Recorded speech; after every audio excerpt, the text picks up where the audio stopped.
இன்னைக்கு நம்ம செரின் வீட்டு சாப்பாடில் ஒரு பிரேக்ஃபாஸ்ட் ரெசிபி தான் பண்ண போகிறோம். என்னன்னு பார்த்தீங்கன்னா ஆப்பம் வந்து எல்லாருக்குமே ரொம்ப பிடிக்கும். ஆனால் அது சரியான அளவில் செய்யாமல் ஆப்பம் வந்து நல்லா சாஃப்டாக வராது, இல்லை நல்லா ஊற்றுறதுக்கு வந்து நல்லா வராது அப்படின்னு சொல்லிட்டு நிறைய பேருக்கு டவுட் இருக்கும்.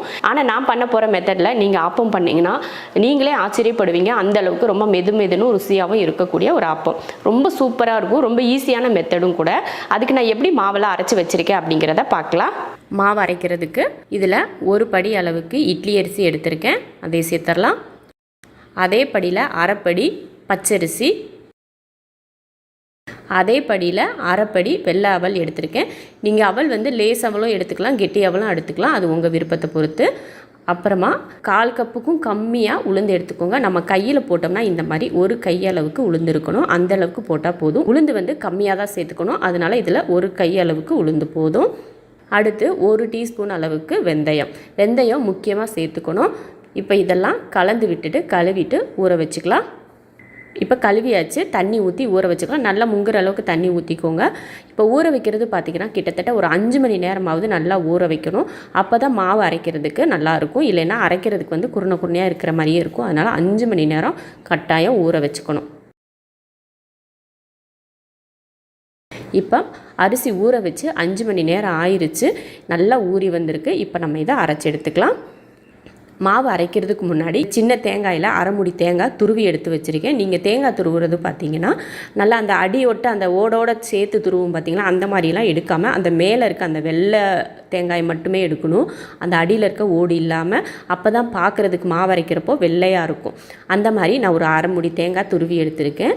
அதை ஃபஸ்ட்டே கிரைண்டரில் போட்டுட்டு அதை அரைகிறப்போ அடுத்து நம்ம ஊற வச்ச அரிசியும் சேர்த்து அரைச்சிக்கலாம்.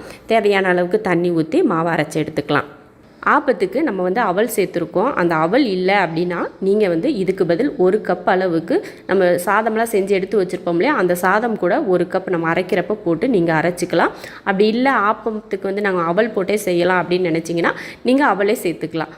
அது வந்து ரெண்டுக்கும் உங்கள் விருப்பம், எது சேர்க்குறது எது சேர்க்க வேணாம் அப்படிங்கிறது உங்கள் விருப்பம். மாவு அரைக்கிறது பக்குவம் பார்த்திங்கன்னா நல்ல வலுவலுப்பாக அரைக்கணும். நம்ம இட்லிக்கெல்லாம் அரைக்கிறப்போ பார்த்திங்கன்னா லைட்டாக குருணையாக அரைப்போம். ஆனால் நம்ம ஆப்பத்துக்கெல்லாம் அரைக்கிறப்போ நல்ல வலுவலுப்பாக நல்லா நைஸாக இருக்கிற மாதிரி அரைச்சி எடுத்துக்கணும். இப்போ மாவு அரைச்சாச்சு. அதில் பார்த்திங்கன்னா இப்போ தேவையான அளவுக்கு உப்பு சேர்த்துக்கலாம். அடுத்து 1 ஸ்பூன் அளவுக்கு சர்க்கரை 2 சேர்த்துட்டு நல்லா கலந்து விட்டுறலாம். இப்போ வந்து நம்ம தண்ணியெல்லாம் ஊற்ற தேவையில்லை. நம்ம வந்து ஆப்பம் ஊற்றுவோம் பார்த்திங்கன்னா அந்த டைமில் தண்ணி ஊற்றிக்கலாம். மாவு பாருங்கள் எந்த அளவுக்கு நல்லா மையாக அரைஞ்சிருக்கு பார்த்திங்களா, இந்த மாதிரி தான் நல்லா மையாக அரைச்சிக்கணும். இப்போ மாவையும் நம்ம வந்து கலந்து விட்டாச்சு. இப்போ மூடி வச்சிடலாம். மூடி வச்சு 8 மணி நேரம் நல்லா புளிக்கணும். அதுக்கப்புறம் தான் நம்ம எடுத்து ஆப்பம் ஊற்றணும். நல்லா புளிக்க வைக்கிறது ஆப்பத்துக்கு வந்து முக்கியம். அதனால் நல்லா புளிக்க வச்சுக்கலாம் 8 மணி நேரத்துக்கு. இப்போ மாவு எப்படி அரைச்சேன், என்ன மெத்தடில் அரைச்சி ஊற வச்சேன் அப்படின்றத பார்த்துருப்பீங்க. இதே மெத்தடில் நீங்கள் ஆப்பத்துக்கு மாவு ஊற வச்சு அரைச்சி பாருங்கள், அவ்வளோ ருசியாக இருக்கும். உண்மையாகவே உங்கள் வீட்டில் எல்லாருமே கேட்பாங்க எந்த மாதிரி மாவு அரைச்சி ஆப்பம் செஞ்சீங்க அப்படின்னு சொல்லிட்டு கேட்குற அளவுக்கு டேஸ்ட்டாகவும் இருக்கும். அதே சமயம் பஞ்சு போல் இருக்கும் ஆப்பமும். இப்போ வந்து நம்ம ஆப்பம் வந்து கடைசியாக ஊற்றிக்கலாம். அதுக்கு முன்னாடி நம்ம குருமா பண்ணிக்கலாம். என்ன குருமான்னு பார்த்தீங்கன்னா கொண்டக்கடலையில் குருமா ரொம்ப சூப்பராக இருக்கும். இது இட்லி தோசைக்கு கூட நல்லாயிருக்கும். அதே சமயம் ஆப்பத்துக்கு ரொம்ப அருமையாக இருக்கக்கூடிய குருமா. வாங்க இப்போ நம்ம குருமாவுக்கு தேவையானதெல்லாம் ரெடி பண்ணிவிட்டு அதுக்கப்புறமா நம்ம லாஸ்ட்டில் ஆப்பம் ஊற்றிக்கலாம். இப்போ பார்த்தீங்கன்னா ஆப்ப மாவு பாருங்கள் நல்லா புளிச்சு வந்திருக்கு. நம்ம இது கலந்து எடுக்கிறதுக்கு முன்னாடி முதல்ல குருமாவுக்கு தேவையானதை வேக வச்சு எடுத்துக்கலாம். நான் வந்து கொண்டக்கடலையை ஒரு 150 கிராம் அளவுக்கு கொண்டக்கடலை எடுத்து ஒரு 8 மணி நம்ம மாவு அரைச்சி வச்சோம் பார்த்திங்களா, அந்த டைம்லேயே ஊற வச்சு எடுத்துட்டேன். 8 மணி நேரம் கண்டிப்பாக ஊறணும், அப்போ தான் நல்லா வேகும். அதை குக்கரில் சேர்த்துடலாம். தண்ணியோடு சேர்த்துக்கோங்க, கழுவிட்டு தான் சேர்த்துருக்கேன். ஒரு பெரிய சைஸ் உருளைக்கிழங்க தோல் சீவிட்டு சின்னதாக கட் பண்ணியிருக்கேன், அதையும் இது கூடயே சேர்த்துடலாம். இப்போ தண்ணி நல்லா முங்குற அளவுக்கு தண்ணி ஊற்றிக்கலாம். தேவையான உப்பு, கொஞ்சம் மஞ்சள் தூள் போட்டு கலந்து விட்டுடலாம். கலந்து விட்டுட்டு குக்கர் மூடி போட்டுடலாம். ஒரு 5 விசில் விட்டு வேக வச்சு எடுத்துக்கலாம். பாருங்கள் கொண்டக்கடலை சூப்பராக நல்லா குலைவாக வெந்திருக்கு பாருங்கள். உருளைக்கிழங்கும் அதே போல் நல்லா குலைவாக வெந்திருக்கு. இப்போ நம்ம தாளித்து விட்டுறலாம். குருமா தாளிக்கிறதுக்கு ஸ்டவ் ஆன் பண்ணி எண்ணெய் வச்சுருக்கேன். இது வந்து வடை பொரிச்ச எண்ணெய், அதனால் அதை கொஞ்சம் ஊற்றிட்டு மீதி இருக்கிற எண்ணெயை தாளிக்கிறதுக்கு எடுத்திருக்கேன். காஞ்சதுமே இந்த மாதிரி சின்ன துண்டாக 3 துண்டு பட்டை, 2 ஏலக்காய், 2 கிராம்பு, 2 பிரிஞ்சி இலை, அடுத்து 2 பெரிய வெங்காயம் சின்னதாக கட் பண்ணியிருக்கேன், அதை சேர்த்துடலாம்.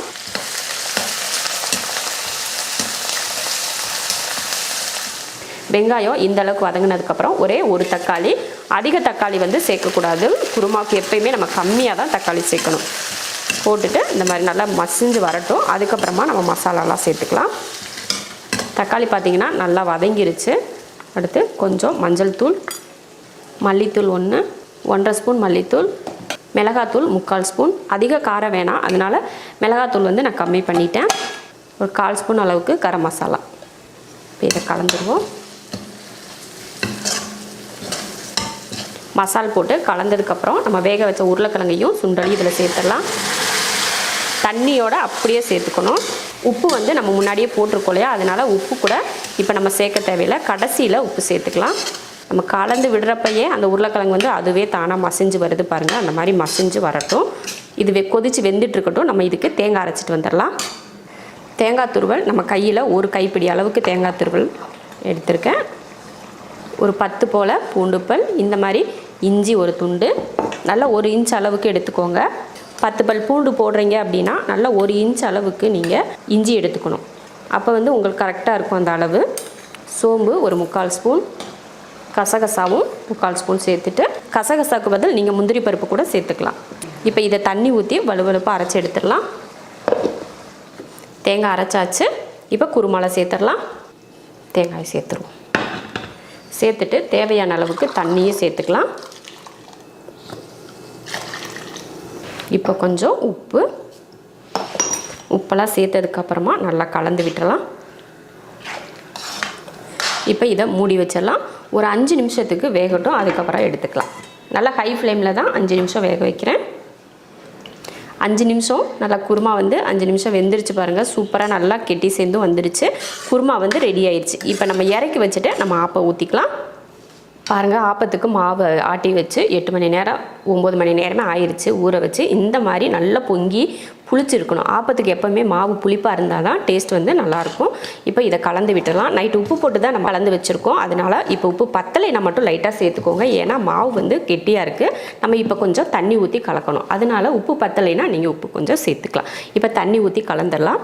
இது வந்து நீங்கள் ஸ்டோர் பண்ணி வச்சு சாப்பிட்ணும் அப்படின்ற மாதிரி இருந்தால் உப்பெல்லாம் போடாமல் நீங்கள் எடுத்து வச்சுட்டு அடுத்த நாள் கூட நீங்கள் ஆப்பம் செஞ்சுக்கலாம். ஆனால் உப்பு சர்க்கரை எல்லாம் போட்டு நீங்கள் கலந்து தண்ணியெல்லாம் கலந்து வச்சுட்டிங்கன்னா அன்றைக்கே ஆப்பம் ஊற்றுற மாதிரி இருந்தால் மட்டும்தான் நீங்கள் அப்படியே ஊற்றணும்.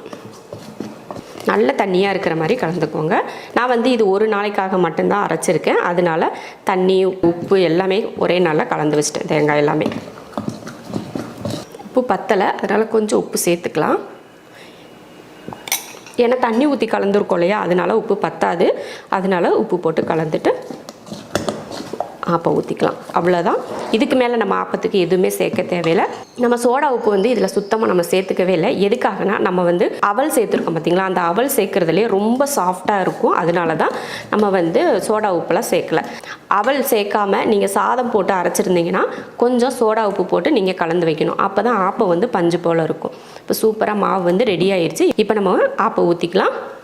இப்போ ஸ்டவ் ஆன் பண்ணிவிட்டு ஆப்பச்சட்டி வச்சுக்கலாம். ஆப்பச்சட்டி வச்சு ஒரு வெங்காயத்தில் இந்த மாதிரி எண்ணெய் தடவி இந்த மாதிரி தேய்ச்சிக்கோங்க. முதல் ஆப்பம் ஊற்றுறதுக்கு முன்னாடி இந்த மாதிரி ஒரு வெங்காயத்தில் நீங்கள் தேய்ச்சி எடுத்துட்டிங்கன்னா உங்களுக்கு வந்து அது ஒட்டாமல் வந்துடும். இப்போ மாவு ஊற்றிடலாம். உங்களுக்கு ஆப்பம் சைஸை பொறுத்து நீங்கள் ஊற்றிக்கோங்க. நான் வந்து ஒரு சின்ன சின்ன ஆப்பமாகவே செஞ்சு எடுத்துக்கிறேன். இந்த மாதிரி மாவை ஊற்றிட்டு இந்த மாதிரி சுற்றிக்கணும். சுற்றிட்டோம்னா கொஞ்சம் விரிஞ்சு வரும். நடுவில் கொஞ்சம் மாவு இருக்கிற மாதிரி இருக்கும். அந்த மாதிரி நீங்கள் மாவு ஊற்றிக்கோங்க. இப்போ மூடி வச்சிடலாம். இப்போ எடுத்துடலாம். ஆப்பம் வந்து உங்களுக்கு வெள்ளையாக இருக்கணும் அப்படின்னு நினச்சிங்கன்னா அடுப்பை சிம்மில் வச்சு வேக வச்சுக்கோங்க. அப்போ வந்து ஆப்பம் வந்து நல்லா அந்த கலர் மாறாமல் அப்படியே வெள்ளையாகவே இருக்கும்.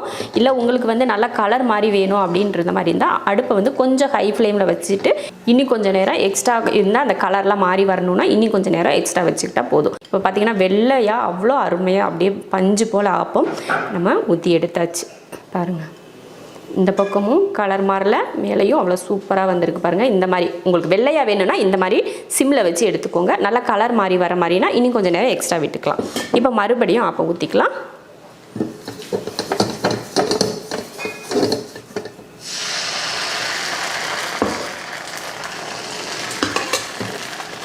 இப்படி ஊற்றின உடனே எடுத்து இப்படி சுற்றி விட்டுறணும். ஊற்றின உடனே இந்த மாதிரி சுற்றிடணும்.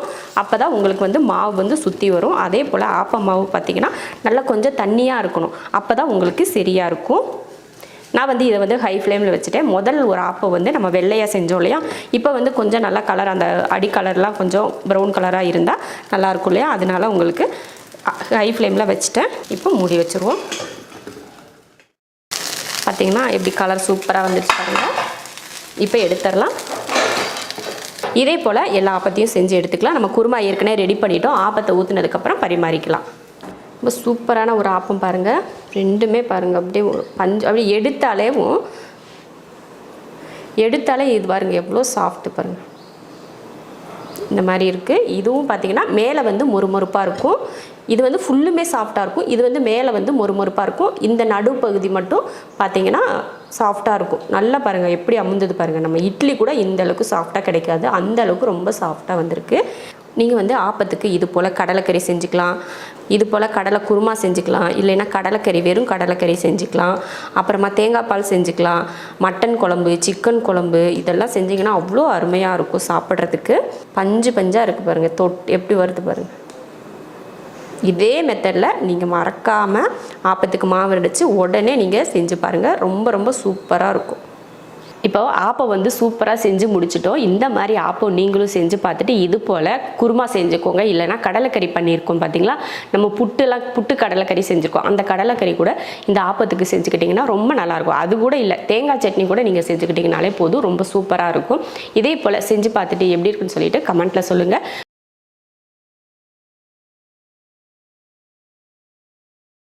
இன்றைக்கி நம்ம செரின் வீட்டு சாப்பாடில் ஒரு பிரேக்ஃபாஸ்ட் ரெசிபி தான் பண்ண போகிறோம். என்னென்னு பார்த்தீங்கன்னா பூரி. நம்ம கிச்சனில் பார்த்திங்கன்னா நிறைய டைம் பூரி போட்டிருக்கோம், குருமா போட்டிருக்கோம். ஆனால் இந்த பூரி வந்து கொஞ்சம் டிஃப்ரெண்ட்டாக நம்ம பண்ண போகிறோம். என்னென்னு பார்த்தீங்கன்னா தக்காளியெல்லாம் போட்டு தக்காளி பூரி ஒன்று பண்ணிவிட்டு வெள்ளை குருமா. இதுக்கு முன்னாடி நம்ம 2 விதமான வெள்ளை குருமா போட்டிருக்கோம். இது ஒரு விதமான வெள்ளை குருமா.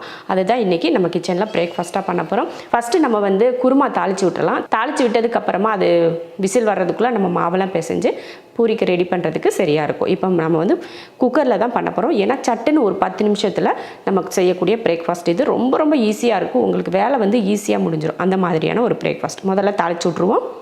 ஃபஸ்ட் ஸ்டவ் ஆன் பண்ணிடலாம். குக்கர் வச்சுட்டு எண்ணெய் காஞ்சதுமே 2 ஏலக்காய், 2 கிராம்பு, 2 துண்டு பட்டை, ஒரு பிரிஞ்சி இலை, கொஞ்சமாக சோம்பு, வெங்காயம், ஒரு பெரிய வெங்காயத்தை சின்னதாக வெட்டியிருக்கு, அதையும் சேர்த்துக்கலாம். அடுத்து பச்சை மிளகாய், ஒரு 3 பச்சை மிளகாய் நான் சேர்த்துக்கிறேன். உங்களுக்கு காரத்தை பொறுத்து மிளகாய் நீங்கள் சேர்த்துக்கலாம். வெங்காயத்தை ஓரளவுக்கு வதக்கிக்கலாம். வெங்காயம் இந்த அளவுக்கு வதங்கினதுக்கப்புறமா இஞ்சி பூண்டு பேஸ்ட் வந்து ஒரு 1/4 ஸ்பூன் அளவுக்கு சேர்த்துக்கிட்டால் போதும்.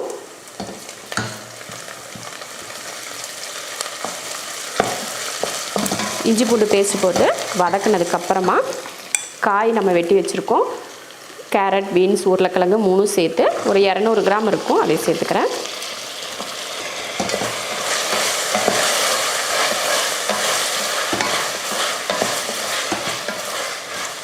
காய் வதங்கிறதுக்கு கொஞ்சமாக உப்பு சேர்த்துடலாம். இப்போதைக்கு கொஞ்சமாக உப்பு சேர்த்துக்கிறேன் காய் வதங்கிறதுக்காக. கடைசியாக கொஞ்சம் சேர்த்துக்கலாம். இப்போ காய் வந்து ஒரு 2 நிமிஷத்துக்கு வதங்கட்டும். அதுக்குள்ளேயும் நம்ம தேங்காய் அரைச்சிட்டு வந்துடலாம். காய் வந்து ஒரு 1 நிமிஷம் 2 நிமிஷத்துக்கு வதங்கிட்டு இருக்கட்டும். அதுக்குள்ளேயும் நம்ம தேங்காய் அரைச்சிட்டு வந்துடலாம். தேங்காய் அரைக்கிறதுக்கு பார்த்திங்கன்னா நான் வந்து 1 துண்டு தேங்காய் எடுத்திருக்கேன். 1 துண்டு தேங்காயை மிக்சியில் சேர்த்துடலாம். ஒரு 1/4 ஸ்பூன் அளவுக்கு சோம்பு, 1 துண்டு பட்டை. நம்ம வந்து இஞ்சி பூண்டு பேஸ்ட்டு வந்து தாளிக்கிறப்போ போட்டோலே, அதனால் இது கூட சேர்க்க தேவையில்லை. தண்ணி ஊற்றி அரைச்சிக்கலாம். இப்போ தேங்காயை அரைச்சாச்சு. தேங்காய் ஊற்றுறதுக்கு முன்னாடி நம்ம ஒரு சின்ன தக்காளியாக ஒரு தக்காளி வந்து வெட்டி வச்சுருக்கேன், அதையும் நான் இதில் சேர்த்துக்கிறேன். தக்காளி சேர்த்துடலாம். சின்ன தக்காளியாக ஒரு தக்காளி சேர்த்துட்டு அதை லைட்டாக வதக்கி விட்டுருங்க. ரொம்ப எல்லாம் வதங்க தேவையில்லை. இந்த மாதிரி லைட்டாக அந்த முழுசாக இருக்கிற மாதிரி வதக்கிக்கிட்டால் போதும். அடுத்து தேங்காய் சேர்த்துருவோம். இப்போ தேங்காய் அரைச்சோம் இல்லையா, அதை இப்போ இதில் சேர்த்துக்கலாம். அடுத்து குருமாவுக்கு தேவையான தண்ணி. நம்ம வந்து இதில் வேறு மசாலா எதுவுமே நம்ம சேர்க்க தேவையில்லை. உங்களுக்கு இதில் தேவைன்னா கொஞ்சம் மஞ்சத்தூள் சேர்க்குறதுனா கூட நீங்கள் சேர்த்துக்கலாம். நான் வந்து மஞ்சத்தூள் வந்து இதில் சேர்த்துக்கல. தேவையான உப்பு, முன்னாடியே காய் வதக்கிறதுக்கு கொஞ்சம் உப்பு போட்டிருக்கோம் இல்லையா, இப்போ கொஞ்சம் உப்பு சேர்த்துருக்கேன். அவ்வளோதான். இதில் சேர்க்க வேண்டிய எல்லாமே நம்ம சேர்த்தாச்சு. இப்போ குக்கர் மூடி போட்டுடலாம். இப்போ குக்கர் மூடிடலாம். ஒரு 3 விசில் விட்டு ஆஃப் பண்ணிக்கலாம். அதுக்குள்ளேயும் இந்த விசில் வர்றதுக்குள்ளே நம்ம என்ன பண்ண போகிறோம்னா மாவு பிசைஞ்சு எடுத்துக்கலாம். அப்போ வந்து இது விசில் வர்றதுக்கு மாவு பிசைஞ்சு நம்ம பூரிக்கு ரெடி பண்ணுறதுக்குள்ள டைம் வந்து நமக்கு கரெக்டாக இருக்கும். இப்போ மாவு பிசைஞ்சிடலாம். இப்போ பார்த்தீங்கன்னா நான் வந்து 200 கிராம் கோதுமை மாவு எடுத்திருக்கேன். அதை ஒரு மிக்சிங் பவுலில் போட்டுக்கலாம். இதை ஓரமாக வச்சுட்டு நம்ம ஃபஸ்ட்டு இதுக்கு தக்காளியை அரைச்சி எடுத்துடலாம். 2 தக்காளியை அரைச்சி எடுத்துடலாம். 2 தக்காளி போட்டதுக்கப்புறமா கொஞ்சம் சீரகம், 1/4 ஸ்பூனுக்கும் கம்மியாக சீரகம் சேர்த்துக்கலாம். ஒரு 1/2 ஸ்பூன் அளவுக்கு மிளகாத்தூள். இப்போ இதை வந்து அரைச்சி எடுத்துகிட்டு வந்துடலாம். இப்போ 3 விசில் வந்துருச்சு. அடுப்பை ஆஃப் பண்ணிக்கலாம். நம்ம பாருங்கள் மாவெல்லாம் ரெடி பண்ணுறதுக்குள்ளே விசிலும் வந்துருச்சு பார்த்தீங்களா, அவ்வளோ சீக்கிரமாக ரெடி ஆயிடும். அடுத்து இப்போ தக்காளி அரைச்சாச்சு, அதை வந்து மாவில் நம்ம சேர்த்துடலாம். மாவில் சேர்க்குறதுக்கு முன்னாடி தேவையான உப்பு சேர்த்துட்டு கலந்து விட்டுறலாம். கலந்ததுக்கப்புறம் இப்போ நம்ம அரைச்சோம் இல்லையா தக்காளி, அதே இதில் சேர்த்துடலாம். நம்ம தண்ணியெல்லாம் இதில் சேர்க்க தேவையில்லை. இந்த தக்காளியை மட்டுமே வச்சு நம்ம பிசைஞ்சு எடுத்துடலாம். இந்த தக்காளியில் இருக்க தண்ணியே உங்களுக்கு போதுமாக இருந்துச்சுன்னா எக்ஸ்ட்ரா நீங்கள் தண்ணி சேர்க்கவே தேவையில்லை. அதே போல் பத்தலைனா மட்டும் லைட்டாக தண்ணி தெளிச்சுக்கோங்க. அளவுக்கு அதிகமாக தெளிச்சிடக்கூடாது. ஏன்னா அதுவே கொஞ்சம் ஈரப்பதமாக தான் இருக்கும் இல்லையா நம்ம தக்காளி போட்டு பிசைஞ்சது. அதனால அளவுக்கு அதிகமாக தண்ணி சேர்த்துடக்கூடாது. பாருங்கள், பூரிக்கு வந்து மாவு பிசைஞ்சு வச்சாச்சு. நம்ம எப்பயுமே சப்பாத்திக்கெல்லாம் பிசைகிற மாதிரி பூரிக்கு வந்து மாவு பிசையக்கூடாது. கொஞ்சம் டைட்டாக இருக்கிற மாதிரி மாவு பிசையணும். அப்போ தான் எண்ணெய் குடிக்காது. இந்த பூரிக்கு வந்து நீங்கள் மைதா மாவில் கூட இதே மெத்தடில் நீங்கள் பூரி செய்யலாம். ரொம்ப நல்லாயிருக்கும். அதே போல் ராகி மாவு இருக்குது பார்த்தீங்களா, ராகி மாவில் கூட இந்த மாதிரி நீங்கள் பண்ணலாம். முக்கியமானது என்னென்னா நம்ம தண்ணி ஊற்றுறது மட்டும் பார்த்துட்டு ஊற்றிக்கணும். இந்த தக்காளியெல்லாம் நம்ம அரைச்சி ஊற்றிருக்கிறதுனால தண்ணியை மட்டும் நீங்கள் ஊற்றக்கூடாது. தண்ணி ஊற்றாமல் தக்காளி அரைச்சி ஊற்றி பிசைஞ்சிட்டு பத்தலைனா மட்டும் லைட்டாக தெளிச்சிட்டு நீங்கள் வந்து பூரிக்கு பிசைஞ்சு எடுத்துக்கணும். அதே போல் பிசைறதும் பார்த்திங்கன்னா ரொம்ப நம்ம சப்பாத்தி மாவுக்கெல்லாம் பார்த்திங்கன்னா நல்லா சாஃப்டாக இருக்கும் பார்த்திங்களா, அந்த மாதிரி இருக்கும் சாஃப்டாக. ஆனால் பூரிக்கு பிசைகிறப்போ என்ன பண்ணணும்னா கொஞ்சம் மாவு வந்து டைட்டாக இருக்கணும். அப்போ தான் எண்ணெய் வந்து குடிக்காது. அதை வந்து நீங்கள் கரெக்ட் பண்ணி வச்சுக்கோங்க. இப்போ மாவு வந்து ரெடியாக இருக்குது. இப்போ நம்ம குருமாவும் பார்த்திங்கன்னா கிட்டத்தட்ட ஃபுல்லுமே ரெடி ஆகிடுச்சு. ஓப்பன் பண்ணி பார்க்குறது அந்த ஸ்டீம் இறங்கினதுக்கப்புறம் பார்த்துக்கலாம். இப்போ நம்ம பூரி தேய்ச்சி எடுத்துடலாம். அதுக்கப்புறமா நம்ம பொரிச்சிடலாம். அதுக்கு முன்னாடி நம்ம இதை இறக்கி வச்சுட்டு எண்ணெயை காய வச்சுட்டு நம்ம பூரி தேய்ச்சிடலாம். ஸ்டவ் ஆன் பண்ணி எண்ணெய் காய வச்சாச்சு. இப்போ நம்ம பூரிக்கு வந்து தேய்ச்சி எடுத்துக்கலாம். இந்த மாதிரி ரொம்ப பெரிய உருண்டையாலாம் எடுக்கக்கூடாது. இந்த மாதிரி சின்னதாக தான் உருண்டை எடுக்கணும். இப்போ தேய்ச்சிடலாம்.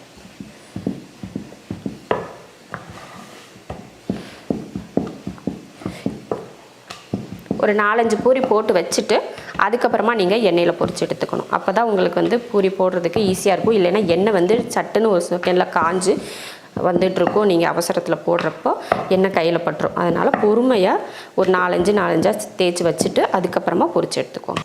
பாருங்கள், இந்த சைஸில் போதும். இப்போ இதை எடுத்து வச்சிடலாம். நம்ம ஒரு 4-5 பூரிக்கு தேய்ச்சி எடுத்துருவோம்.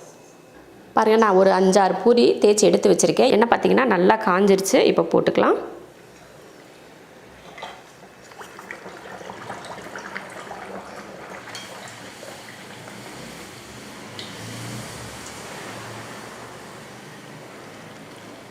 நல்லா இந்த மாதிரி கரண்டியை வச்சு அமுத்தி விட்டிங்கன்னா நல்லா எலும்பி வரும்.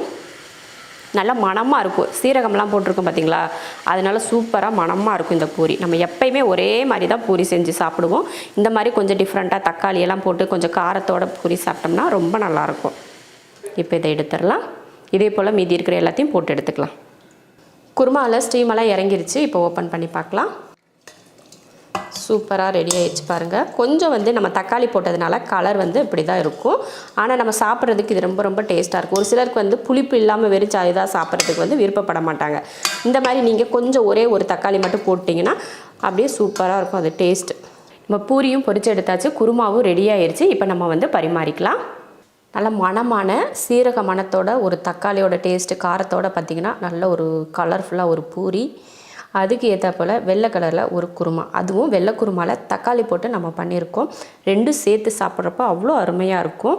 நீங்கள் நினைப்பீங்க நம்ம நிறைய வீடியோவில் இந்த மாதிரி பூரி ரெசிப்பியும் குருமா ரெசிப்பியும் நீங்கள் போட்டிருக்கீங்க அப்படின்னு யோசிப்பீங்க.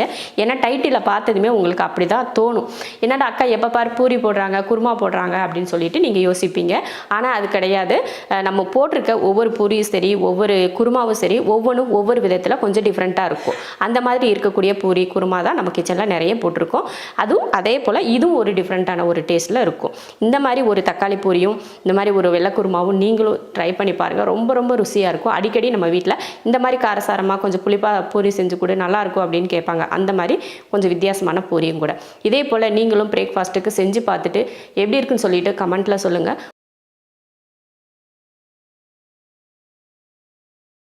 இன்றைக்கி நம்ம செரின் வீட்டு சாப்பாடில் ஒரு சூப்பரான ஒரு சிம்பிளான ஒரு பிரேக்ஃபாஸ்ட்டை தான் பண்ண போகிறோம். என்னென்னு பார்த்தீங்கன்னா சேமியாவில் கிச்சடி பண்ண போகிறோம். நம்ம இதுக்கு முன்னாடி கிச்சடியெல்லாம் போட்டிருக்கோம். அது வந்து ரவையில் தான் நம்ம கிச்சடி பண்ணியிருப்போம். இன்றைக்கி நம்ம சேமியாவில் கிச்சடி பண்ண போகிறோம். நான் வந்து 200 கிராம் வறுத்த சேமியா எடுத்து வச்சுருக்கேன். நீங்கள் என்ன பிராண்டு சேமியா வேணாலும் எடுத்துக்கலாம். அது உங்கள் விருப்பத்தை பொறுத்து. நீங்கள் பாயசத்துக்கு போடுவீங்களா சேமியா, அது கூட நீங்கள் எடுத்துக்கலாம். அது எடுத்திங்கன்னா நான் கொஞ்சம் வறுத்துட்டு அதுக்கப்புறமா சேர்த்துக்கோங்க. இப்போ இது வந்து நம்ம கடையில் வாங்கினா வறுத்த சேமியா இருக்கும் இல்லையா, அதை அப்படியே எடுத்திருக்கேன். எக்ஸ்ட்ரா நான் வந்து வறுக்கலை. இது வந்து 200 கிராம் எடுத்திருக்கேன். இப்போ நம்ம தாளித்து விட்டுறலாம். அது வந்து அதிக ப்ராசஸ்லாம் கிடையாது, ரொம்ப சிம்பிளான ஒரு விஷயம் தான். இந்த காய்கறியெல்லாம் நான் வந்து கட் பண்ணி எடுத்து வச்சுருக்கேன். இப்போ தாளித்து விட்டுறலாம். ஸ்டவ் ஆன் பண்ணிடலாம். ஸ்டவ் ஆன் பண்ணி எண்ணெய் காஞ்சதுமே கடுகு உளுந்து, 1 ஸ்பூன் கடலைப்பருப்பு. பாருங்கள், கடுகு பொரிகிறதுக்கும் அந்த கடலைப்பருப்பு வந்து பொன்னிறம் ஆகுறதுக்கும் டைம் வந்து கரெக்டாக இருக்குது பாருங்கள். இப்போ இதில் கருவேப்பிலை சேர்த்துடலாம். 1 பெரிய வெங்காயம், 2 பச்சை மிளகாய். இதை வதக்கிடலாம். வெங்காயம் வந்து அதிக நேரம் வதங்க தேவையில்லை, இந்த அளவுக்கு வதங்கிக்கிட்டால் போதும். இதில் தக்காளி, ஒரு சின்ன தக்காளியாக 1 தக்காளி, பீன்ஸ் வந்து ஒரு 4, சின்னதாக ஒரு கேரட்டும் எடுத்து நான் கட் பண்ணியிருக்கேன், அதையும் சேர்த்துக்கலாம். சேர்த்துட்டு இதை வதக்கிடலாம். காய் வதங்கிறதுக்கு கொஞ்சமாக உப்பு, அப்போ அந்த தக்காளியெல்லாம் நல்லா மசிஞ்சு வதங்கும் பார்த்திங்களா, அதுக்காக தான். இப்போ இதில் ஒரு 1/4 ஸ்பூன் அளவுக்கு இஞ்சி பூண்டு பேஸ்ட் அதையும் சேர்த்துட்டு அதையும் வதக்கிடலாம். நம்ம கிச்சடி, இந்த சேமியா, உப்புமா இதுக்கெல்லாம் பார்த்தீங்கன்னா கொஞ்சம் எண்ணெய் வந்து கொஞ்சம் அதிகமாகவே நீங்கள் சேர்த்துக்கணும். அப்போ தான் அது சாப்பிட்றதுக்கு வந்து நல்லாயிருக்கும். இல்லைன்னா கொஞ்சம் ஆறுனா கூட சாப்பிட்றதுக்கு வந்து நல்லா இருக்காது. அதனால் கொஞ்சம் அதிகமாக நீங்கள் நார்மலாக எண்ணெய்க்கு செய்கிறத விட கொஞ்சம் அதிகமாக நீங்கள் எண்ணெய் சேர்த்துக்கோங்க. நிறைய பேருக்கு வந்து எண்ணெய் அதிகம் சேர்த்து சமைக்கிறது பிடிக்காது. இருந்தாலும் இந்த மாதிரி ஒரு ரெசிபிக்கெல்லாம் நீங்கள் வந்து கொஞ்சம் எண்ணெய் கொஞ்சம் எக்ஸ்ட்ரா 1 ஸ்பூன் 2 ஸ்பூன் அளவுக்கு எக்ஸ்ட்ரா ஊற்றிக்கிட்டிங்கன்னா தான் டேஸ்ட் வந்து நல்லாயிருக்கும். நம்ம சாப்பிட்றப்பவும் அந்த ஒரு மாதிரி விற்கும் பார்த்திங்களா, அந்த மாதிரிலாம் இருக்காது. நல்லா கொழப்பாகவே இருக்கும் பாருங்கள். இப்போ இஞ்சி பூண்டு பேஸ்ட்டெல்லாம் போட்டு நல்லா வதங்கிடுச்சு. இப்போ இதில் நம்ம மசால் பொடி சேர்த்துக்கலாம். கொஞ்சம் மஞ்சள் தூள், 1/2 ஸ்பூன் மல்லித்தூள், 1/4 ஸ்பூன் கரம் மசாலா தூள், ஒரு 1/4 ஸ்பூன் அளவுக்கு மிளகாத்தூள் போட்டு இதையும் கலந்துருவோம். இது நல்லா வதங்கினதுக்கப்புறமா தண்ணி சேர்த்துருவோம். இதில் 1/2 பவுல் அளவுக்கு தண்ணி சேர்த்துக்கலாம். இதில் தேவையான உப்பு, தண்ணி உப்பு சேர்த்தாச்சு. இதில் 1/2 பவுல் தண்ணி ஊற்றிருக்கேன். எதுக்காக அந்த அளவு எடுத்து நான் ஊற்றுனேன்னா, 200 கிராம் சேமியா வந்து இதில் கரெக்டாக 1 பவுல் அளவுக்கு இருந்துச்சு. அந்த கணக்கு வச்சு 1 கப்புக்கு 1/2 கப் தண்ணி வீதம் நான் தண்ணி ஊற்றிருக்கேன். நீங்கள் ஒரு கிண்ணத்துலையோ இல்லை ஒரு ஏதாவது ஒரு அளந்து வைக்கிற மாதிரி ஒரு பாத்திரத்துலையோ ரவையை செஞ்சாலும் சரி, இல்லை சேமியா செஞ்சாலும் சரி, ஒரு பாத்திரத்தில் போட்டு ஃபஸ்ட்டு எவ்வளோ இருக்குதுன்னு பார்த்துட்டு வச்சுக்கோங்க. அப்போ தான் உங்களுக்கு தண்ணி ஊற்றுறதுக்கு அளவு வந்து சரியாக தெரியும். அதனால தான் நான் அப்படி பண்ணியிருக்கேன், உங்களுக்கு தெரியணும் அப்படின்றதுக்காக. நம்ம எடுத்ததுமே நம்ம ஒரு குத்துமதிப்பாக தண்ணி ஊற்றிட்டோம்னா உங்களுக்கு அளவு தெரியாது இல்லையா, அதனால தான் நான் ஒரு பவுலில் எடுத்துகிட்டு அதே பவுலில் 1/2 பவுல் தண்ணி இதில் ஊற்றிருக்கேன். இதுக்கு மேலே ஊற்றுறதுக்கு தேவையில்லை. எப்பயுமே பார்த்திங்கன்னா நம்ம கிச்சடிஸ் பண்ணோம்னா நல்லா அப்படியே கொலன்னு இருக்கணும், அப்போ தான் சாப்பிட்றதுக்கு நல்லாயிருக்கும். நம்ம வெறும் சேமியா அப்படிலாம் பண்ணோன்னா தண்ணி வந்து கம்மியாக தான் சேர்க்கணும். அது வந்து உதிரியாக இருக்கணும்னு தான் நம்ம ஆசைப்படுவோம் இல்லையா, அது வந்து உதிரியாக தான் இருக்கணும். அதனால் அதோட அளவு வந்து தண்ணிக்கு கம்மி பண்ணிவிட்டு இந்த மாதிரி கிச்சடிக்கெல்லாம் பண்ணிங்கன்னா தண்ணி கொஞ்சம் எக்ஸ்ட்ராவே சேர்த்துக்கணும். ஒன்றில் நீங்கள் 1/2 சேர்க்கலாம், இல்லைன்னா 2 கூட சேர்க்கலாம். அதுக்கு அதிகமாக சேர்த்திங்கன்னா ரொம்ப கொலன்னு ஆயிரும். 1/2 இல்லைன்னா 2, இதுக்கு மேலே நீங்கள் சேர்க்கக்கூடாது. இப்போ இது வந்து கொதிக்கட்டும், அதுக்கப்புறம் நம்ம சேமியா சேர்த்துக்கலாம். பாருங்கள், நல்லா கொதிக்க ஆரம்பிச்சிருச்சு. இப்போ இதில் நம்ம சேமியா சேர்த்துருவோம். அடுப்பை சிம்மில் வச்சிடலாம். இப்போது அடுப்பில் சிம்மில் வச்சுட்டு சேமியாவை சேர்த்துக்கலாம்.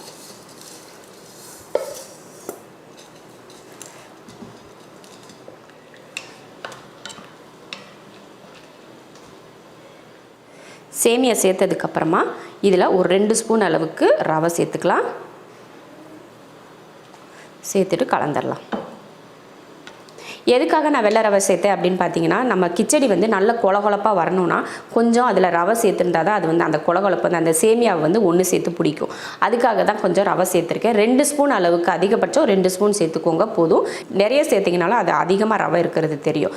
இப்போ ஒரு 2 ஸ்பூன் நீங்கள் இந்த அளவு சேமியாவில் சேர்த்துட்டிங்கன்னா நீங்கள் ரவை போட்டதே தெரியாது. உங்களுக்கு அந்த கொலகொலப்பு கிடைக்கணும் அப்படின்னா இந்த ரவை சேர்த்துக்கோங்க. இப்போ நல்லா கலந்து விட்டாச்சு. இப்போ அடுப்பை சிம்மில் வச்சுருக்கேன், மூடி வச்சிடலாம். ஒரு 2 நிமிஷத்துக்கு மூடி வச்சிடலாம். அடுப்பு சிம்மில் தான் இருக்குது, வெந்துட்டுருக்கட்டும். அதுக்குள்ளேயும் நம்ம சட்னி அரைச்சிக்கலாம். இப்போ வந்து நான் ஒரு 1/4 மூடி அளவுக்கு தேங்காய் துருவல் எடுத்திருக்கேன். பச்சை மிளகாய் பார்த்திங்கன்னா ஒரு 5 பச்சை மிளகாய் வந்து உங்கள் காரத்தை பொறுத்து நீங்கள் சேர்த்துக்கலாம். 1 ஸ்பூன் அளவுக்கு பொட்டுக்கடலை, அதே மாதிரி 1 ஸ்பூன் அளவுக்கு வேர்க்கடலை, வறுத்த வேர்க்கடலை தான் எடுத்திருக்கேன். அப்புறமா 3 பல் பூண்டு, கொஞ்சம் மல்லித்தலையும் கருவேப்பிலையும் எடுத்திருக்கேன். இதை மிக்ஸி ஜாருக்கு மாற்றிக்கலாம். எதையுமே வறுக்கலை. தேங்காய், பச்சை மிளகாய், வெள்ளைப்பூண்டு, பொட்டுக்கடலை, அடுத்து வேர்க்கடலை, கொஞ்சம் மல்லித்தலை கருவேப்பிலை, தேவையான உப்பு. இப்போ இதை தண்ணி ஊற்றி அரைச்சிக்கலாம். இப்போ வந்து சட்னி அரைச்சாச்சு. இப்போ இதை ஒரு பவுலுக்கு மாற்றிடலாம்.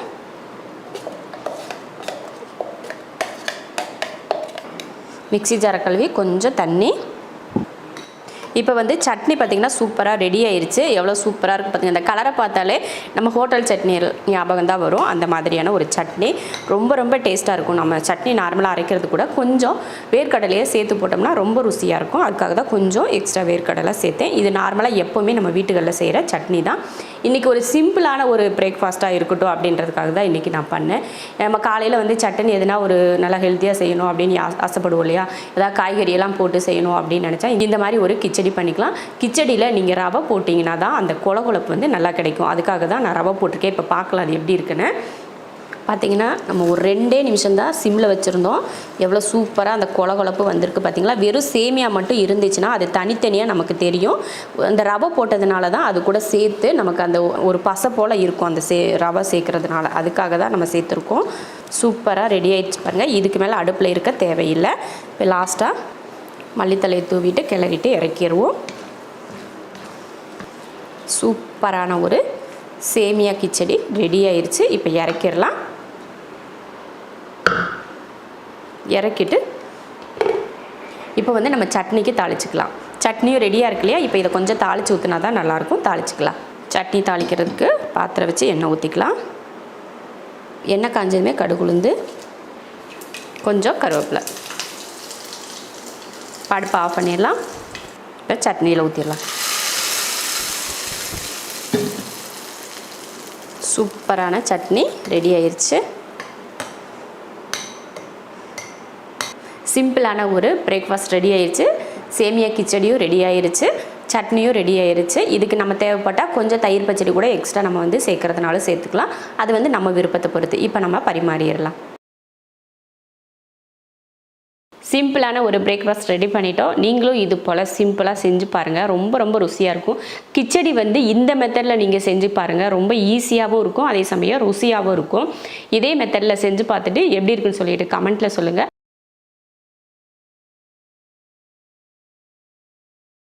இன்றைக்கி நம்ம செரின் வீட்டு சாப்பாடில் ஒரு 5 நிமிஷத்தில் செய்யக்கூடிய பிரேக்ஃபாஸ்ட் ரெசிபி தான் பண்ண போகிறோம். ரொம்ப ஈஸியாக இருக்கும். டெய்லி நம்ம வீட்டில் பிரேக்ஃபாஸ்ட் என்ன பண்ணலாம், டின்னர் என்ன பண்ணலாம் இப்படின்னு தான் டெய்லி நமக்கு யோசனையே போகும். ஒரு இன்ஸ்டண்ட்டாக ஒரு தோசையும் ஒரு சட்னியும் சட்டுன்னு ஒரு 5 நிமிஷத்தில் செஞ்சு முடிச்சிடலாம். அந்த மாதிரியான பிரேக்ஃபாஸ்ட் தான் இன்றைக்கி நம்ம செரின் வீட்டு சாப்பாடில் பண்ண போகிறோம். அதுக்கு வந்து நான் கோதுமை ரவை எடுத்து வச்சுருக்கேன். 1/4 கிலோ கோதுமை ரவை எடுத்திருக்கேன். நம்ம 4 பேர் இருக்கிற ஃபேமிலிக்கு இந்த 1/4 கிலோ அளவு சரியாக இருக்கும் அப்படின்றதுனால 1/4 கிலோ எடுத்திருக்கேன். இப்போ இதை கழுவி எடுத்துக்கலாம். ரவையை வந்து லைட்டாக கழுவிட்டு அதை அப்படியே ஊற வச்சிடலாம். ஒரு பவுலுக்கு மாற்றிக்கிறேன். 250 கிராம் கோதுமை ரவை. பாருங்கள், ரவை நம்ம எப்பயுமே உப்புமாவுக்குலாம் யூஸ் பண்ணுவோம் இல்லையா, அந்த மாதிரியான கோதுமை ரவை தான் இது. இப்போ இதை தண்ணி ஊற்றி கழுவிட்டு ஊற வச்சுக்கலாம். கழுவி எடுத்தாச்சு. இந்த ஈரப்பதத்தோடு அப்படியே வச்சிடலாம். மிக்ஸி ஜார் எடுத்துகிட்டு ஒரு 10 போல் சின்ன வெங்காயம், ஒரு துண்டு இஞ்சி, 1/2 ஸ்பூன் சீரகம், ஒரு 4 போல் வரமிளகாய், இதையே லைட்டாக அடித்து எடுத்துக்கலாம். பாருங்கள், இந்த மாதிரி அரைச்சி எடுத்ததுக்கப்புறம் நம்ம ரவையை கழுவி வச்சுருந்தோம் இல்லையா, அதையே இது கூட சேர்த்துடலாம்.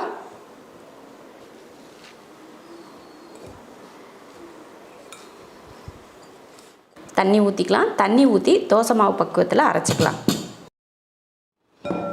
மாவு அரைச்சாச்சு. ஒரு பவுலுக்கு மாற்றிக்கலாம். 1/4 கப் பச்சரிசி மாவு. இந்த கப்பில் 1 கப் ரவை எடுத்தோம் இல்லையா, அதே கப்பில் 1/4 கப் பச்சரிசி மாவு இதில் சேர்த்துடலாம். தேவையான உப்பு சேர்த்துட்டு இதை கலந்துருவோம். கரெக்டாக தோசைக்கு மாவு எப்படி கலப்புமோ அந்தளவுக்கு தண்ணி ஊற்றி கலந்துக்கோங்க. அளவுக்கு அதிகமாக தண்ணியும் வேண்டாம். ஓரளவுக்கு இந்த பார்த்திங்கன்னா எடுத்து இப்படி ஊற்றினா நல்லா வரணும், அந்த மாதிரி இருக்கணும். கலந்து வச்சாச்சு. மாவு அரைச்சது பாருங்கள், குருணையாக நல்லா நம்ம கோதுமை ரவை நல்ல குருணையாக இருக்கும். ஆனால் இது ஓரளவுக்கு நம்ம இட்லி மாவுலாம் அரைப்போம் பார்த்திங்களா, அந்த மாதிரி பக்குவத்தில் இருக்குது பாருங்கள். இந்த மாதிரி தான் அரைக்கணும். இப்போ இதை மூடி வச்சிடலாம் ஒரு 5 நிமிஷத்துக்கு. அந்த 5 நிமிஷத்துக்குள்ளே நம்ம சட்னிக்கு பருப்பு இதெல்லாம் வறுத்து எடுத்துகிட்டு வர்றதுக்கும் இது ஊறுறதுக்கும் சரியாக இருக்கும். கடாயில் வறுக்கிறதுக்காக ஒரு 2 ஸ்பூன் அளவுக்கு எண்ணெய் ஊற்றிக்கலாம். எண்ணெய் ஊற்றினதுக்கப்புறம் 2 ஸ்பூன் அளவுக்கு கடலைப்பருப்பு, அதே அளவு உளுந்து, கொஞ்சம் கருவேப்பிலை, ஒரு பூண்டு பல் ஒரு 10 போட்டுக்கோங்க. நான் சின்னதாக இருக்கிறதுனால 10 சேர்த்துருக்கேன்.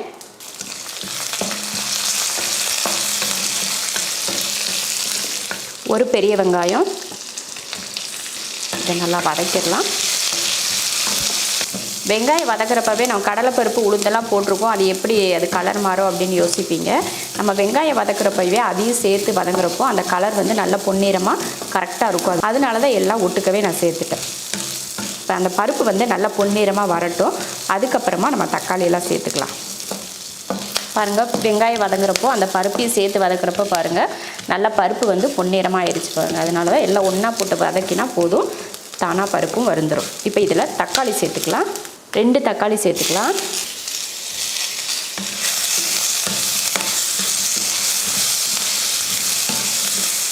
கொஞ்சம் மணத்துக்காக கருவேப்பிலை, மல்லித்தலை இதில் சேர்த்துடலாம். சேர்த்துட்டு அதையும் வதக்கி விட்டுறலாம் லைட்டாக. கொஞ்சமாக புளி போட்டதுக்கப்புறம் ஒரு 4 வரமிளகாய் சேர்த்துக்கிறேன். 4 வரமிளகாய் காரத்தை பொறுத்து நீங்கள் மிளகாய் சேர்த்துக்கோங்க.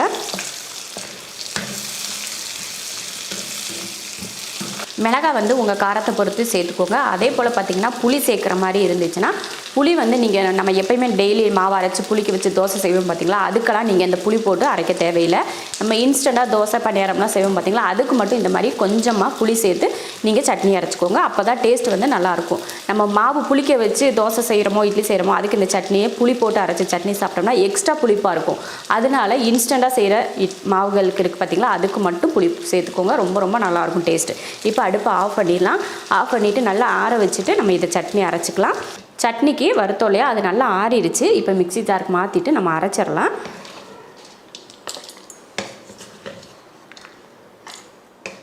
தேவையான உப்பு அரைச்சிக்கிடலாம்.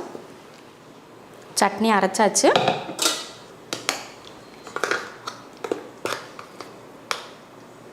இதை ஒரு பவுலுக்கு மாற்றிடலாம்.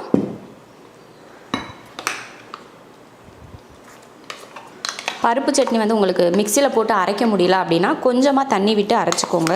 உங்களுக்கு சரியாக இருக்கும் அந்த பக்குவம் கிரேவி மாதிரி. இதில் மிக்ஸி ஜாரை கழுவியும் கூட கொஞ்சமாக நீங்கள் இதில் தண்ணி சேர்த்துக்கலாம். அளவுக்கு அதிகமாக தண்ணி சேர்த்திட்டிங்கன்னா நல்லா இருக்காது. கொஞ்சமாக சேர்த்துக்கிட்டிங்கன்னா தான் நல்லாயிருக்கும். நல்லா அப்படியே கொலகொலப்பாக இருக்கணும், அப்போ தான் நல்லாயிருக்கும். அவ்வளோதான்.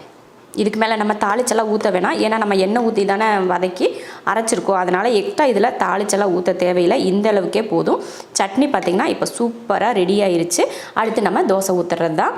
தோசை ஊற்றுறதுக்கு முன்னாடி பார்த்திங்கன்னா மாவு பாருங்கள் சூப்பராக ஊறிட்டுருக்கு. இப்போ இதில் மல்லித்தலை, கருவேப்பிலை சேர்த்துடலாம். நம்ம கையில் ஒரு கையளவுக்கு ரெண்டுமே சேர்த்துக்கோங்க. உப்பு சரியாக இருக்கான்னு பார்த்துட்டு அடுத்து தோசை ஊற்றுறது தான். ஸ்டவ் ஆன் பண்ணி தோசைக்கல் வச்சிடலாம். நிறைய பேர் நிறைய வீடியோவில் கேட்குறீங்க இந்த தோசைக்கல் பற்றி. நானும் எல்லா வீடியோலையும் தோசை ஊற்றுறப்பெல்லாம் சொல்லிகிட்டே தான் இருக்கேன். இதோட லிங்க்கு கேட்குறீங்க. நான் அது ஆன்லைனில் வாங்கலை, கடையில் தான் வாங்கினேன். அதனால தான் லிங்க்கு கொடுக்க முடியல. நான் எல்லா பாத்திரமுமே கடையில் தான் மேக்ஸிமம் வாங்குவேன். ஆன்லைனில் வாங்கியிருந்தால் கண்டிப்பாக அந்த லிங்க்கு உங்களுக்கு நான் ஷேர் பண்ணியிருப்பேன். கடையில் வாங்கினதுனால தான் முடியல. தோசைக்கல் நான்ஸ்டிக் தான். 1600 ரூபாய் அந்த தோசைக்கல்லோட ரேட்டு. நிறைய பேர் இதை கேட்டுகிட்டே இருந்தீங்க. எல்லா வீடியோலையுமே கேட்குறீங்க. நான் ஒவ்வொரு வீடியோலையுமே இந்த தோசைக்கல்லை பற்றி நம்ம கடாயை பற்றி எல்லா வீடியோவில் நான் சொல்லிகிட்டே தான் இருக்கேன். ஆனால் நீங்கள் தான் கவனிக்கிறது இல்லைன்னு நினைக்கிறேன். ஸ்கிப் பண்ணிவிட்டு போயிடுறீங்களா, அதனால தான் உங்களுக்கு நான் என்ன சொல்கிறேன் அப்படிங்கிறது உங்களுக்கு தெரியறதில்ல. ஸ்கிப் பண்ணாமல் பார்த்தீங்கன்னா உங்களுக்கு எல்லாமே நான் சொல்கிறது கரெக்டாக தெரிஞ்சிருக்கும். இப்போ கல் நல்லா காஞ்சிருச்சு.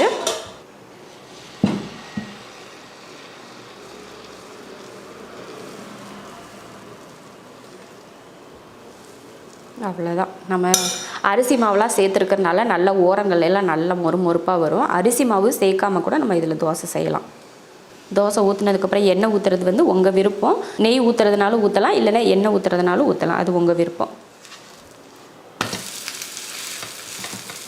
நல்லா 2 பக்கம் திருப்பி போட்டு வேக வச்சதுக்கப்புறமா தோசை எடுத்துடலாம். சூப்பரான தோசை ரெடி ஆயிடுச்சு. இது வெங்காயம் போடாமல் தோசை பண்ணியிருக்கோம். அடுத்து வந்து வெங்காயம் போட்டு ஒரு தோசை செஞ்சு காட்டுறேன். நான்ஸ்டிக் கல்லில் வந்து தோசை வரமாட்டேங்குது, சுருண்டுக்கிறது அப்படின்னு சொல்லி சொல்கிறீங்க. அதில் நம்ம ஊற்றுற எண்ணெய் வந்து ஒட்டிகிட்ருக்கோம். அதனால தான் நம்ம தோசை ஊற்றுனதுமே அது சுருண்டுக்கும். நல்லா அடுப்பை வந்து சிம்மில் வச்சுட்டு லைட்டாக தண்ணி தொளிச்சிட்டு ஒரு டிஷ்யூ பேப்பர் இல்லைன்னா இந்த மாதிரி ஒரு இது துணி வச்சுட்டு நீங்கள் தொடச்சிட்டு தோசை ஊற்றுனீங்கன்னா நல்லா சூப்பராக வரும், சுருண்டுக்காமல் வரும்.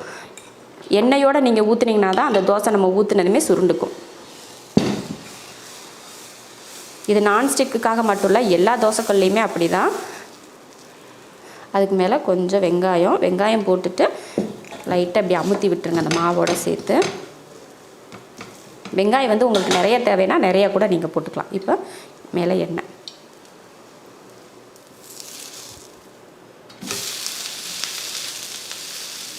சிலருக்கு வந்து வெங்காயம் பிடிக்கும், சிலருக்கு வந்து வெங்காயம் பிடிக்காது. அந்த மாதிரி இருக்கிறவங்க வெங்காயம் போட்டும் நீங்கள் தோசை ஊற்றிக்கலாம், வெங்காயம் போடாமலும் தோசை ஊற்றிக்கலாம், அது உங்கள் விருப்பம். அதை சொல்கிறதுக்காக தான் நான் 2 தோசை உங்களுக்கு நான் ஊற்றி காட்டினேன். அதே போல் பார்த்திங்கன்னா ஒவ்வொரு தோசைக்கும் இந்த மாதிரி லைட்டாக அந்த எண்ணெய் ஒட்டியிருக்குள்ளே அதை தொடச்சிட்டு அதுக்கப்புறமா நீங்கள் தோசை ஊற்றிக்கணும். அவ்வளோதான், தோசை ஊற்றியாச்சு.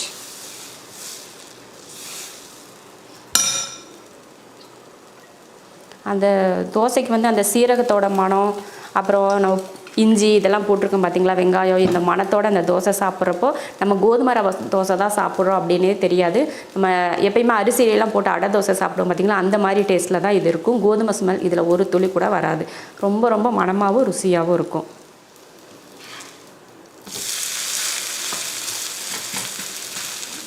இப்போ எடுத்துடலாம்.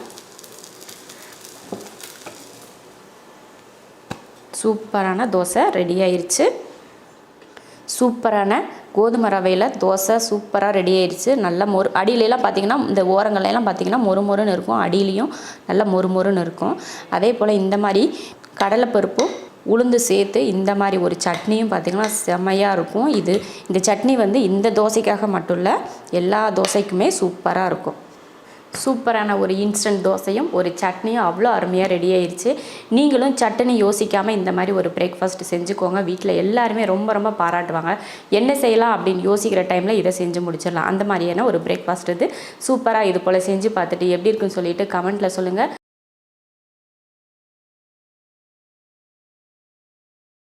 இன்றைக்கி நம்ம செரின் வீட்டு சாப்பாடில் சப்பாத்தி அப்புறமா தக்காளி தொக்கு. சப்பாத்தி வந்து நம்ம எப்பயும் பண்ணுறது தான், ஆனால் இன்றைக்கி நம்ம பண்ண போகிற சப்பாத்தி உருளைக்கிழங்கு சப்பாத்தி பண்ண போகிறோம், அதாவது ஆலு பரோட்டா பண்ண போகிறோம். எல்லோரும் விரும்பி கேட்டிருந்த ஒரு ரெசிபியும் கூட இது. அதுக்கு சைடிஷாக என்ன பண்ண போகிறோம் அப்படின்னு பார்த்தீங்கன்னா தக்காளி தொக்கு. இந்த உருளைக்கிழங்கு சப்பாத்திக்கு தக்காளி தொக்கு கொஞ்சம் காரசாரமாக புளிப்பாக இருக்கும் இல்லையா, அப்போ தொட்டு சாப்பிட்றப்போ அவ்வளோ அருமையாக இருக்கும் டேஸ்ட்டு. அதனால தான் இதுக்கு தொட்டுக்கிறதுக்கு நான் வந்து தக்காளி தொக்கு பண்ணுறேன். ரொம்ப சிம்பிளாக பண்ணக்கூடிய வேலை தான். முதல்ல நம்ம மாவு பிசைஞ்சு வச்சுக்கலாம். 1/2 கிலோ கோதுமை மாவு எடுத்திருக்கேன். தேவையான உப்பு சேர்த்துக்கலாம். கலந்தாச்சு. ஒரு 2 ஸ்பூன் அளவுக்கு எண்ணெய். நம்ம எப்பயுமே சப்பாத்திக்கு மாவு பிசையும் பார்த்திங்களா, அந்த மாதிரி பிசைஞ்சு எடுத்துக்கலாம். நான் எப்போயுமே சொல்கிறதான், கொஞ்சம் எண்ணெய் ஊற்றிட்டு இந்த மாதிரி கலந்ததுக்கு அப்புறமா உப்பு எண்ணெயும் போட்டு இந்த மாதிரி கலந்ததுக்கு அப்புறமா தான் நம்ம தண்ணி ஊற்றி பிசையணும். அப்போ தான் உப்பு அந்த எண்ணெயெல்லாம் ஒரே மாதிரி இருக்கும். இப்போ தண்ணி ஊற்றி பிசைஞ்சிக்கலாம். கொஞ்சம் கொஞ்சமாக வெதுப்பான தண்ணி லைட்டாக சூடு பண்ணி எடுத்திருக்கேன். அந்த தண்ணியில் தான் இப்போ பிசைகிறேன். இப்போ சப்பாத்திக்கு மாவு பிசைஞ்சாச்சு. நல்லா சாஃப்டாக பிசைஞ்சு வச்சுருக்கேன். ஒரு 20 நிமிஷத்துக்கு ஊறட்டும். அதுக்குள்ளேயே நம்ம மற்றதெல்லாம் ரெடி பண்ணிக்கலாம். இப்போ வந்து நம்ம மாவு பிசைஞ்சு எடுத்து வச்சாச்சு, அது ஊறிட்டு இருக்கட்டும். அதுக்குள்ளேயே நம்ம தக்காளி தொக்கு செஞ்சிடலாம். ஸ்டவ் ஆன் பண்ணி கடாய் வச்சுருக்கேன். இப்போ எண்ணெய் ஊற்றிக்கலாம். எண்ணெய் காஞ்சதுமே கொஞ்சமாக வெந்தயம் பொரிஞ்சதுமே கடுகு உளுந்து, கொஞ்சம் கருவேப்பிலை, 2 பெரிய வெங்காயத்தை சின்னதாக வெட்டியிருக்கேன், அதையும் சேர்த்துக்கலாம். அடுத்து பச்சை மிளகாய் ஒரு 3. இதை நல்லா வதக்கிடுவோம். வெங்காயம் பச்சை மிளகாயெல்லாம் வதக்கிட்டு அதுக்கப்புறம் மற்றதை சேர்த்துக்கலாம். வெங்காயம் வதங்கிறதுக்குள்ளே தக்காளி அரைச்சிக்கலாம். நான் வந்து 6 தக்காளி எடுத்திருக்கேன். நல்ல பெரிய சைஸ் தக்காளியாக 6 தக்காளி. இப்போ இதை அரைச்சிக்கலாம். தக்காளி வந்து நல்லா அரைச்சாச்சு. இப்போ இதை வெங்காயத்து கூட சேர்த்துக்கலாம். வெங்காயம் பார்த்திங்கன்னா நல்லா வதங்கிருச்சு. இந்த டைமில் நம்ம தக்காளியை சேர்த்துடலாம்.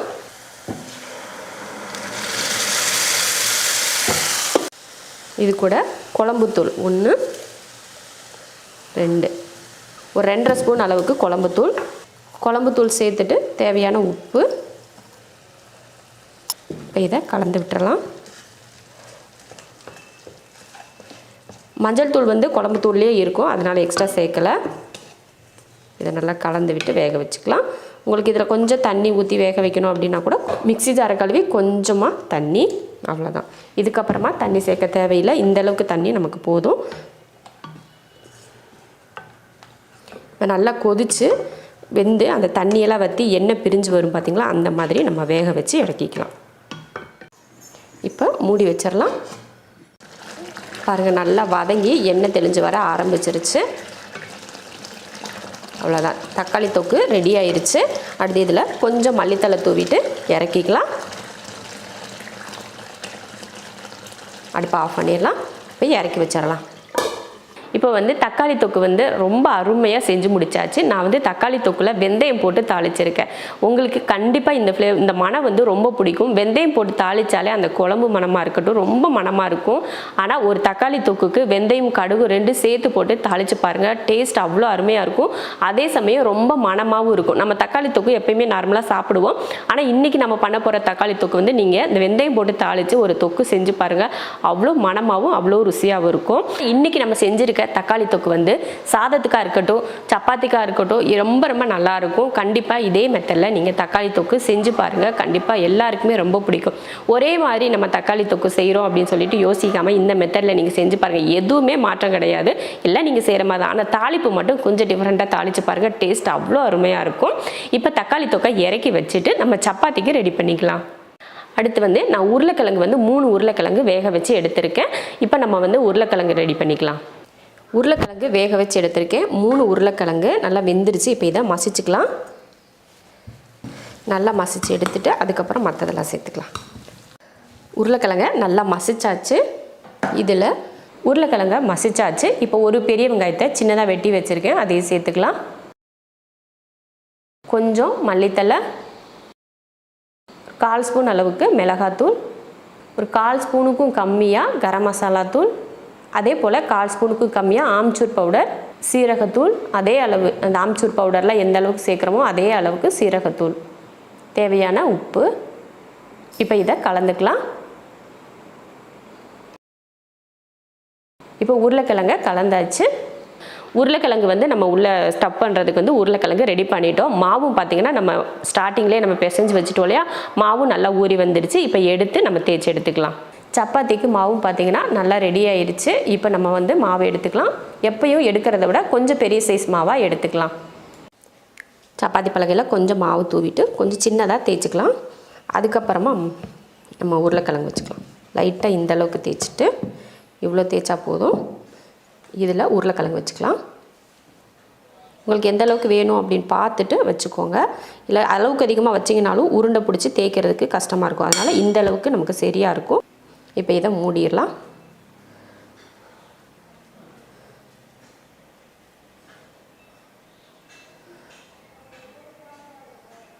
அவ்வளோதான். இப்போ இதை தேய்ச்சி எடுத்துடலாம். மேலே மாவு தூவிட்டு தேய்ச்சிக்கோங்க. அப்போ தான் மெதுவாக தேய்க்கணும். ரொம்ப அழுத்தி தேய்ச்சிங்கன்னா உருளைக்கிழங்கு வந்து வெளியில் வந்துடும். அதனால் பொறுமையாக தேய்ச்சிட்டு எடுத்துக்கலாம். அவ்வளோதான். பார்த்திங்கன்னா நல்லா தேய்ச்சாச்சு. உருளைக்கிழங்கு வெளியில் வந்துடாத அளவுக்கு நம்ம தேய்ச்சி எடுத்துக்கணும். இப்போ இதே போல் மற்ற எல்லாத்தையும் தேய்ச்சி எடுத்துகிட்டு நம்ம போட்டு எடுத்துக்கலாம். சப்பாத்தி வந்து இப்போ தேய்ச்சிட்டோம். இப்போ நம்ம வந்து தோசைக்கல்லில் போட்டு எடுத்துக்கலாம். ஸ்டவ் ஆன் பண்ணி தோசைக்கல் வச்சுருக்கேன். இப்போ தோசைக்கல் வந்து நல்லா காஞ்சிருச்சு. இதில் நம்ம சப்பாத்தி எடுத்து வச்சுக்கலாம்.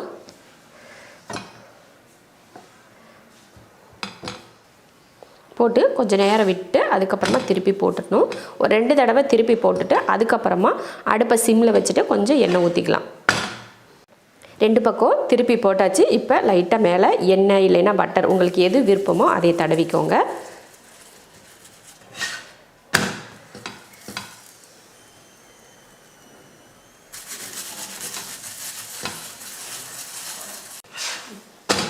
அடுப்பை சிம்மில் வச்சுட்டு 2 பக்கமும் இந்த மாதிரி திருப்பி போட்டு வேக வைங்க. ஏன்னா கொஞ்சம் தடிமனாக இருக்கும் இல்லையா சப்பாத்தி, அதனால் அடுப்பை சிம்மில் வச்சுக்கிட்டிங்கன்னா பொறுமையாக வேகும். 2 பக்கமும் லைட்டாக எண்ணெய் தடவி இல்லைன்னா பட்டர் தடவி 2 பக்கமும் நல்லா இப்படி அமுத்தி கொடுத்து வேக வச்சு எடுத்துக்கணும். பொறுமையாக வேக வைங்க, அப்போ தான் உங்களுக்கு உள்ளே இருக்க மாவெல்லாம் வெந்திருக்கும். 2 பக்கமும் வேக வச்சாச்சு. இப்போ எடுத்துடலாம். அருமையான உருளைக்கிழங்கு சப்பாத்தி ரெடி ஆயிடுச்சு. இருக்கிற மீதி சப்பாத்தியும் போட்டு எடுத்துக்கலாம். தக்காளி தொக்கு, உருளைக்கிழங்கு சப்பாத்தி, மேலே ஒரு பட்டர் வச்சுருக்கேன், அது அப்படியே உருகிட்டு நிற்கிது. அப்படியே எடுத்து சாப்பிட்றதுக்கு சூப்பராக இருக்கும். உருளைக்கிழங்கு சப்பாத்தி அப்புறமா தக்காளி தொக்கு 2மே செஞ்சு முடிச்சிட்டோம். உருளைக்கிழங்கு சப்பாத்தினாலே ரொம்ப வேலை போல் ரொம்ப கஷ்டமாக இருக்கும், நமக்கு செய்கிறதுக்கு ரொம்ப டைம் எடுக்குமோ அப்படின்னு சொல்லிட்டு நம்ம கண்டிப்பாக யோசிப்போம். எல்லாருக்குமே அந்த ஒரு யோசனை இருக்கும். அதனாலேயே நம்ம அடிக்கடி உருளைக்கிழங்குல சப்பாத்தி பண்ண மாட்டோம், நார்மல் சப்பாத்தியே பண்ணிட்டு போயிடுவோம். உண்மையை சொல்லணும் அப்படின்னா ரொம்ப சிம்பிளான ஒரு சப்பாத்தி ரொம்ப ருசியாக வேணும் அப்படின்னு நினச்சோம்னா ரொம்ப சிம்பிளான வேலையில் முடிஞ்சிடும் உருளைக்கிழங்கு சப்பாத்தி ஏன்னா நம்ம வேக வச்சு அந்த மசாலா பச்சை மசாலா போட்டு தான் நம்ம பிசைஞ்சு வைக்க போகிறோம். அதில் தாளிப்பு எதுவுமே நம்ம போட போகிறது கிடையாது. அதனால ரொம்ப ஈஸியான ஒரு வேலை உருளைக்கிழங்கு சப்பாத்தி. கண்டிப்பாக அடிக்கடி செஞ்சு சாப்பிட்லாம். ரொம்ப ஈஸியாக தான் இருக்கும். நீங்கள் நம்ம நினைக்கிற மாதிரி அது கஷ்டமான ஒரு வேலையெல்லாம் கிடையவே கிடையாது. கண்டிப்பாக நீங்களும் உருளைக்கிழங்கு சப்பாத்தி இதே மெத்தடில் செய்யுங்க. ரொம்ப ஈஸியாக இருக்கும். நீங்களே நினச்சி பார்ப்பீங்க, ஐயோ இதைத்தான் நம்ம அடிக்கடி செய்யாமல் போயிட்டோமா, இனிமேல் அடிக்கடி செய்யலாண்டா அப்படின்னு சொல்லிட்டு உங்களுக்கே தோணும். அந்த மாதிரி ரொம்ப ஈஸியான ஒரு உருளைக்கிழங்கு சப்பாத்தி. அதே சமயம் இந்த சப்பாத்திக்கு பார்த்தீங்கன்னா தக்காளி தொக்கு பண்ணியிருக்கோம் பார்த்தீங்களா, அதை விட ரொம்ப டேஸ்டியாக இருக்கும். 2 தொட்டு சாப்பிட்டு பார்க்குறப்போ வீட்டில் இருக்க எல்லாரும் சரி நீங்களுமே சரி செஞ்சுட்டதுக்கப்புறம் ரொம்ப பாராட்டு வாங்குவீங்க. உங்களுக்கு நீங்களே பாராட்டிப்பீங்க, அந்தளவுக்கு டேஸ்ட் இருக்கும். இதே போல் நீங்களும் செஞ்சு பார்த்துட்டு எப்படி இருக்குன்னு சொல்லிட்டு கமெண்ட்டில் சொல்லுங்கள்.